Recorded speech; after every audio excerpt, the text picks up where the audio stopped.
Well, we return this week with good news in the world of sports. It's not necessarily here in the United States, but it's in South Korea. So not only do people like myself now actually have live action to talk about, but it's been used as a barometer, as a means to continue to further a discussion about how prepared or not we were to fight the virus, that South Korea is able to reopen their baseball league. So you go and travel and work in South Korea before, of course, everything got halted multiple times a year.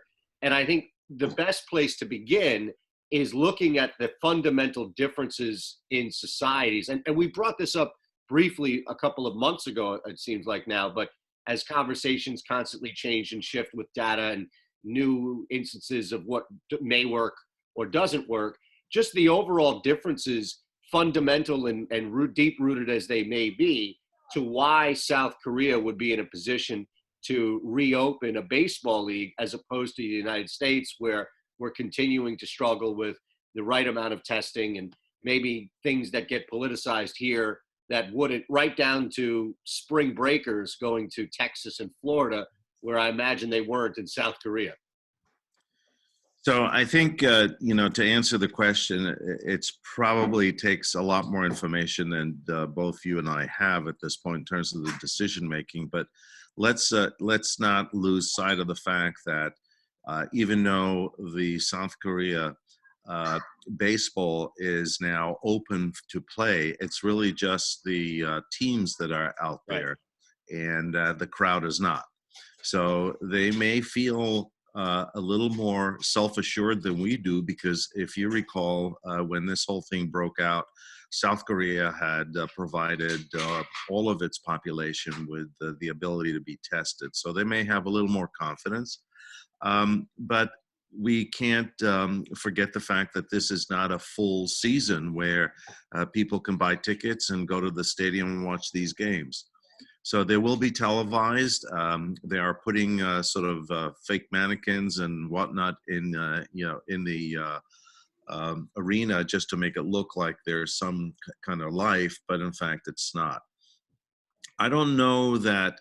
Again, the South Korea Health Ministry, as well as Department of Health in South Korea, have a very strong organization. When you look at this from a point of view of healthcare in different countries, the two countries that come up as having sort of the best healthcares, and there are so many ways of measuring, is South Korea and Switzerland. Both in terms of cost containment, but also in terms of effective delivery of healthcare. So they may feel more self-assured about doing this, but keep in mind that every day that goes by, the amount of noise is reduced as the amount of real data is increasing. Right. So what we have today in the United States, just to try to compare, is that we understand very well that over 75% of the individuals who succumb to this disease, right, were older than 65. And that virtually few deaths occurred in people who were younger than 50 or 45.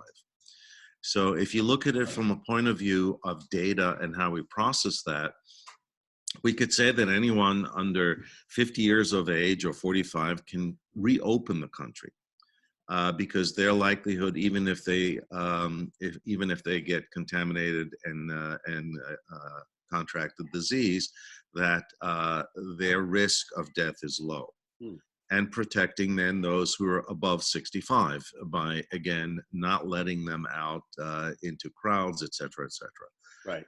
So as we build this this information, we may be able to do similar things when it comes to the sport world or any of the entertainment world, where we separate out the entertainers or the players from large crowds. But again, the logistics is a whole different issue. There's also, of course, the financial aspect of running a stadium with no audience.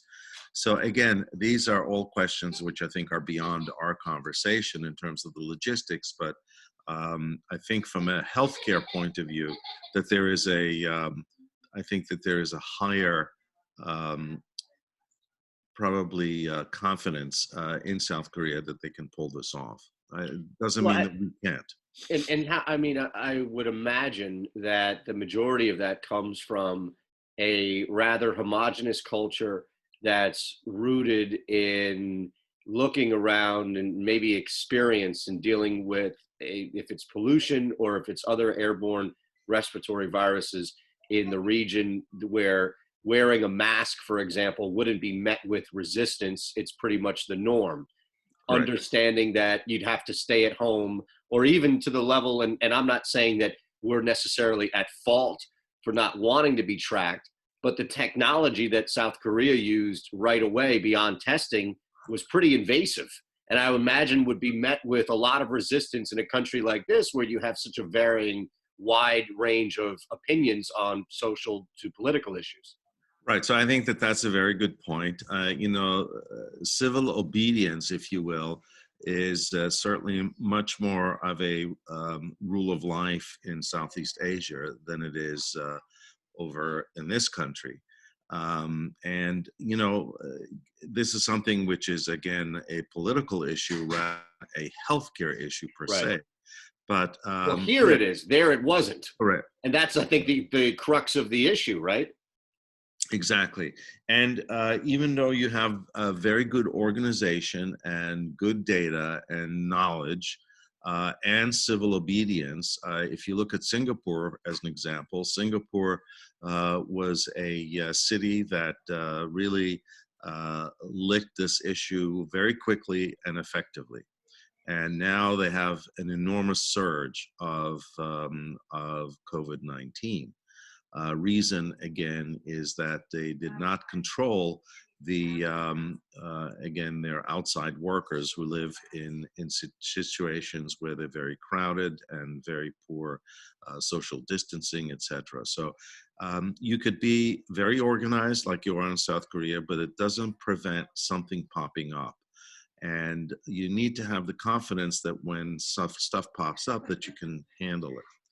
And I think that that's what we're trying to do here in the United States, is to open up the country in a stepwise approach. And, both the White House as well as other organizations have put out recommendations on how to do this in a stepwise approach, so that if there is a recurrence, that we're ready to take care of it, essentially. Well, when you look at either guidelines given or just basic fundamental understanding of where we are handling the virus at this point, to the need, I guess it's the XY axes that meet the need to reopen. Not so much are we doing it too early, or should we wait, but what are ways in which we can begin to reopen while not running the risk of, as we've seen some people, if it's Fauci or Burke, say, look, don't leapfrog, to coin or to use a phrase that they used on television. How do we avoid leapfrogging while still honoring the idea of the data that's pretty present, that there are a significant amount of people in this country who at worst are asymptomatic, best are either past the virus, or if they get it, they will be asymptomatic? So to that point, what you're looking at is geographic variability. So even though we've had some issues in areas where there was a very, very low prevalence of the disease, North Dakota as an example, Right. the meat packers, all of a sudden, the companies are now, there's a surge there. Manageable, but can overwhelm a small healthcare system. But we can't deny the fact that there's geographical variability. If you take the state of New York, where New York City clearly was the hotbed of the coronavirus infection, somewhere around 20% of the population probably had either exposed themselves, meaning they had a subclinical infection or had clinical infection, with a significant amount of mortality associated with it. But as you move to the periphery of New York State, all the way into the rural areas, uh, the prevalence of the disease was less than 2%, and actually sometimes even lower than that. So, again, if you look at geographically the areas that have the low risk and low prevalence, in terms of pushing them forward in terms of opening their economy, is going to be helpful. The one thing which is still we need to contend with is the fact that when the economy starts revving up, is that travel is going to increase. Right. When travel increases, all bets in terms of low geographic prevalence may actually stymie us, because all you need is one infected person who's unidentified infecting others in an area where you've given the social distancing, etc. But I So think that from a rational point of view, the starting off, or the opening of America, if you want to call it, or restarting the economy, is an essential move at this point, but can be done in a rational fashion.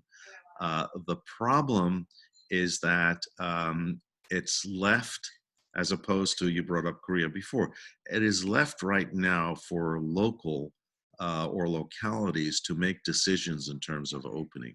right. And as mentioned, it's left in the hands of the governors and the mayors of cities, rather than having a national map or national navigation map, if you will, to allow the whole country to open up in a stepwise approach, protecting those who in endemic areas, as compared to those who have very low prevalence as far as their geography. And as long as it's done by each locals, or by state, or by a city, there may be I guess there may be a risk of discoordination.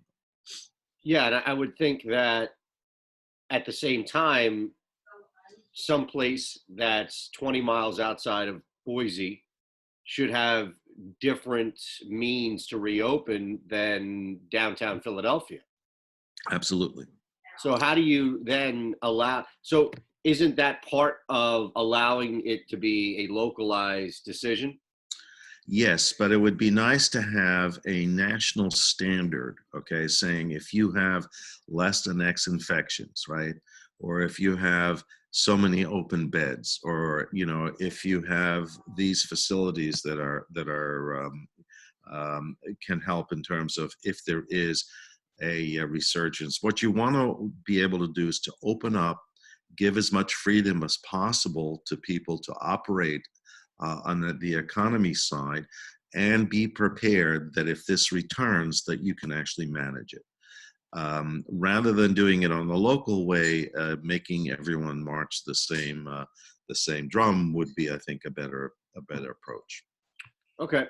One thing to look at now as we move forward is just general behavior and practice. And I think there is this jump, unfortunately, for some people to say, well, we did what we needed to do. The economy is reopening. I don't need to wear a mask, sanitize my hands, wash my hands as vigorously as I did in the past, or just be aware of where I am, or what I'm doing. And I know in certain areas, like where I am in Philadelphia, Pennsylvania, they maintain, even at the golf course, I can't touch anything. And it's still in front of us. But I do think that the part of it is human nature, for not all of us, but some of us, to say, all right, we've made a significant step in progress. We've leaped a hurdle here. I can relax myself. Just like the economy is coming back and the restrictions are relaxing, I can relax.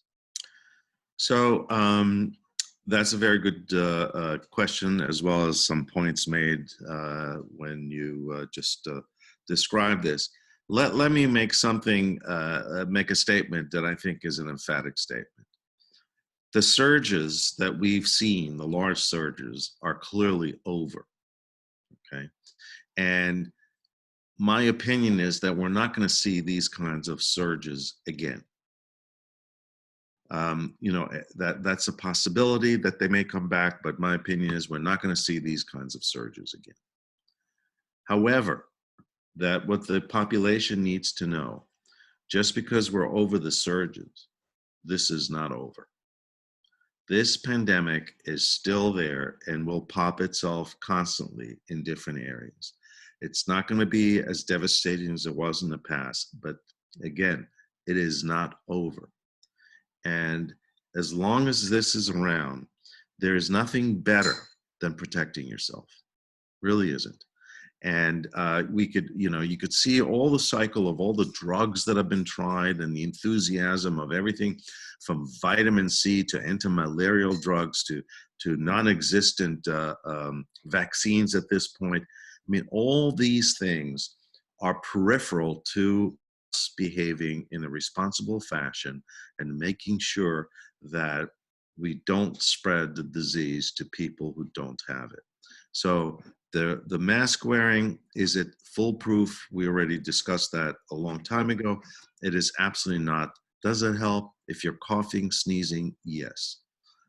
Will it protect you from somebody who's infected? Probably distancing yourself from someone who's affected is. So doing that. And then you have no idea what surfaces have been violated. So again, hand washing is important. So Okay. the surges are over, but not this pandemic. It is not over yet. Speaking of which, let's end on this. The vaccine, how long it's going to take, when it comes. There will be people that'll say, well, I'm not doing anything until there's a vaccine. I feel like we're once again walking between extremes where it's, I don't need anything, no more gloves, masks, just let me in Walmart, versus I'm not leaving my house until there's a vaccine. How do people walk the middle line? And we address the former as far as just, you still need to be vigilant, you still need to wash your hands and do the same things. But for those who are fearing what the reopening of our economy looks like without a vaccine, what's the message that doesn't either remove the doubt, but at the same time still addresses the doubt? So a vaccine takes time. Because keep in mind that clinical trials with vaccine are not easy to do, number one. And number two, non or preclinical trials done with large mammals, as an example, require a significant amount of time to be tested. Now, let's say we can somehow accordion that time down to months rather than a year. You still need to know how effective is a vaccine. If you look at the flu vaccine as an example, it can range from as low as 30% protection to as high as maybe 60% protection. So relying specifically on a vaccine would be nice for those who are clearly at a very high infected areas, such as healthcare providers maybe, but again, we really don't know how effective the vaccine that's going to first be available is going to be. Barring, of course, that this virus, although it has not mutated significantly, doesn't mutate again and leaves the vaccine to some extent more ineffective than being effective. So going back, it's the simple stuff that's going to help us. Okay. All this other sophisticated stuff, when it comes, may be useful, but again, we can't predict how good this vaccine is going to be. It definitely is not going to be foolproof.